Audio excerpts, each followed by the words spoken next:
Hi guys, it's Hinda. Welcome to Cooking Fantasies. In today's video, we're going to be making this beautiful and super delicious number cake. We're going to be making it in heart shape just because this video is coming up around Valentine's Day and it's all about hearts and love, and this is an important day to celebrate. It's all about love. And of course, the heart shape is just a suggestion. You can use this recipe and follow this video to make it in any kind of shape, number, or letter that you like. I'm going to be providing all the information you need to know about the portions and everything. So make sure to watch till the end. If you're new to the channel, I always leave down in the description box all the ingredients you're going to need in both the grams and the cups measurements, as well as a link to the full recipe where you could also print it. Don't forget to hit the subscribe button if you're not subscribed yet, and let's get baking. I'm going to start by preparing the short crust, and for this we need the butter to be very soft in room temperature, and I'm going to start by mixing it with the sugar and pinch of salt. And you want to mix it long enough until the butter starts turning pale and you end up with a kind of creamy fluffy texture. Then go ahead and add the egg, which should also be in room temperature, and mix again until it's well combined. Once the egg is well incorporated, go ahead and add the dry ingredients. We have all-purpose flour and almonds. You can use almond flour, ground almonds, or almond meal. You can also use either bleached almonds or with the skin. It will not make a huge difference, only in terms of the color at the end. You will have a darker color of your shortcrust biscuits if you use almonds with the skin. Then I'm going to mix everything together. It's better to use the hands and kind of knead it just briefly and slowly that it comes all together. I'm going to wrap it with some plastic wrap and place it in the fridge for at least half an hour before we start rolling it out. And while the shortcrust pastry is resting in the refrigerator, we're going to be preparing the key lime curd. First, I'm going to zest and juice 2 key limes. You can use lemons if you prefer to, but I like limes. They are more refreshing and they go nice with the rest of the flavors I'm using, but this is optional. You can use the very same recipe, just use lemons instead. Try to take only the very thin outside layer from the limes, not to take the white part, otherwise they could be better. And then I'm going to squeeze them. To my lime and zest juice, I'm going to be adding simply all the rest of the ingredients. We have white sugar, butter, and 1 egg white. And it's important to use a heat-proof bowl, which I forgot to mention at the beginning, because we're going to be preparing our curd on a bain-marie or hot steaming water.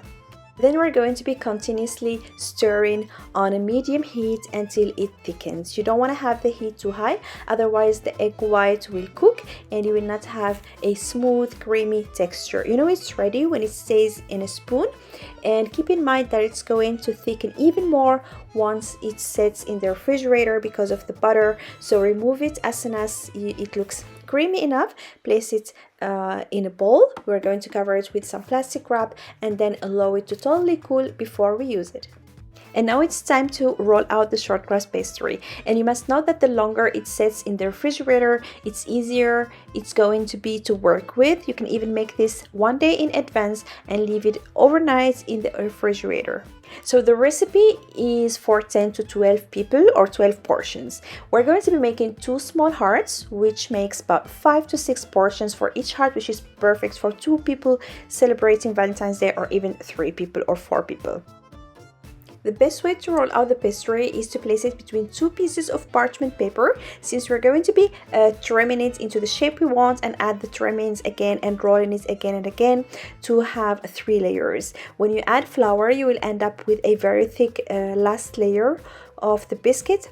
So 2 pieces of parchment paper is really optimal and you will have the best result. Just keep rolling it out until you have a very thin layer that should be thin enough in order to have a neat cut, but not too thin so it doesn't break when you are layering the cake. Say between 3 to 4 millimeters, but let's say slightly thinner than a classic sugar cookie. It's also very helpful if you cut your dough directly into the parchment paper you're going to bake it on, so you get rid of the excess or the trimmings and you leave the pattern on the parchment paper. The oven should be preheated to 175 degrees Celsius. That's about 347 degrees Fahrenheit, and it's going to take between 15 to 20 minutes to bake, depending on how thin, thick your cutlet and how big or small your pattern is. So you just want to keep an eye on it and take it out as soon as it starts turning into a nice or a slight golden brown.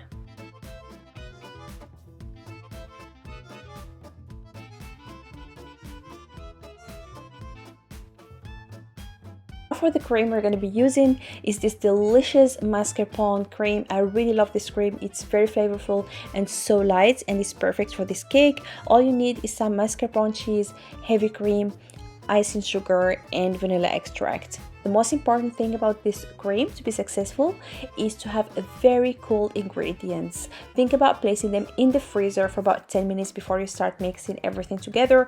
You can even place the bowl you are mixing these ingredients in also into the freezer for 10 to 15 minutes for optimal results. And not only it's delicious, it's very easy to make. You're simply going to be adding all the ingredients into the mixing bowl. I'm using a machine. You can use a hand mixer if you prefer to. And we're going to be adding all the ingredients at once and start mixing until you have a nice creamy texture. You want it to have to be slightly stiff because it still needs to hold the layers. And for this, the only thing you must pay attention to is the temperature of your ingredients. They must be not frozen, but really, really cold.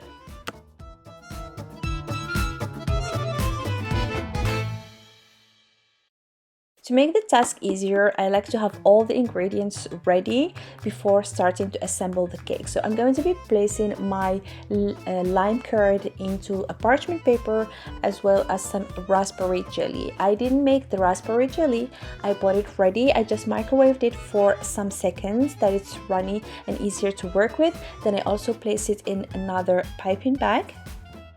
For my mascarpone cream, I'm going to be using this very simple round tip because that's the effects I want to have. I would also just suggest you to do that because with this cream you cannot have really nice neat patterns as with buttercream. The filling and the toppings, I'm going to be adding some strawberries, raspberries because they go really nice with the lime curd I prepared, and this vanilla, lime and berries, whatever berries you use, go very nice together, especially with the almond flavor in the biscuit. For the most fun part, we're going to start assembling the cake. For the very first layer, we're going to start with a layer of biscuit, and I like to add some cream to the bottom to make it stick and doesn't move around when you are piping and designing it. And I would suggest you to assemble your cake directly on the dish or the base you want to be serving it in because you can't move it afterwards. So this is important to know. And then go ahead and start piping the cream to cover the whole biscuit. Once the whole biscuit is covered with cream, go ahead and pipe in your lime curd and raspberry jam. You can use raspberry, strawberry, whatever you prefer. Then I'm also going to be adding some little pieces of fruits. In that case, I'm going to be adding strawberries. You can add raspberries or any fruit that you're going with. Then go ahead, add the second layer of the biscuit. Make sure it's perfectly aligned with the first one and repeat the same thing.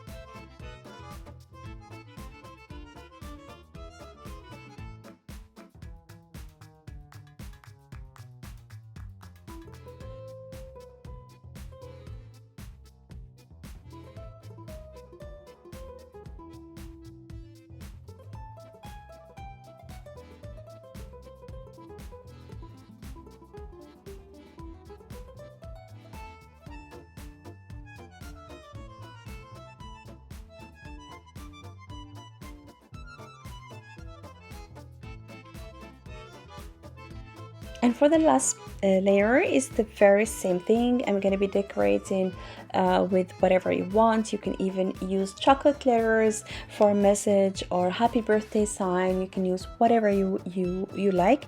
I used some macarons, some strawberries, raspberries. I'm also used some Ferrero Rocher because we like these chocolates. And the best part is you can decorate it or garnish this cake with whatever makes the other people happy or make you happy, since it is a Valentine's Day inspired cake. I hope you like this recipe. I hope you enjoyed the video, and I will be more than happy to see your feedback and read your comments. And if you tried this recipe, especially in different shapes or ways, please make sure to share it with me on Instagram. I'm always happy to read your feedback. I thank you for watching. If you enjoyed the video, please give it a thumbs up. Don't forget to hit the subscribe button. I wish you all a happy Valentine's Day. Please celebrate love, spread love, and see you again in a new video. Happy baking.